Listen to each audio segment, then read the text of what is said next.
Hi there, welcome back. We are starting a new section today. We're going to talk about the typography tools. All of the typography tools are located on the toolbar right here. Click and hold, and you can find Type tool, Area Type tool, Type on a Path tool, Vertical Type tool, Vertical Area Type tool, Vertical Type on a Path tool, and Touch Type tool. We're going to check all of these tools and much more on this section.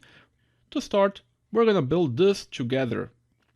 But before we start using the text tools in Illustrator, I want you to build this with everything that you already know.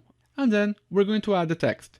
So I want you to open the file live Instagram part 1, live Instagram part 1, and you will have an artboard of 1080 to 1080, and you're going to build this with all that you know, okay? So pay attention to the symbols. You have a rectangle here, a rounded rectangle, some lines, some circles. You have an image, maybe you have to use a clipping mask. Anyway, build this. On the next class, I'll teach you how to build it, and then we're going to add the text, okay? So practice, and I'll see you on the next class.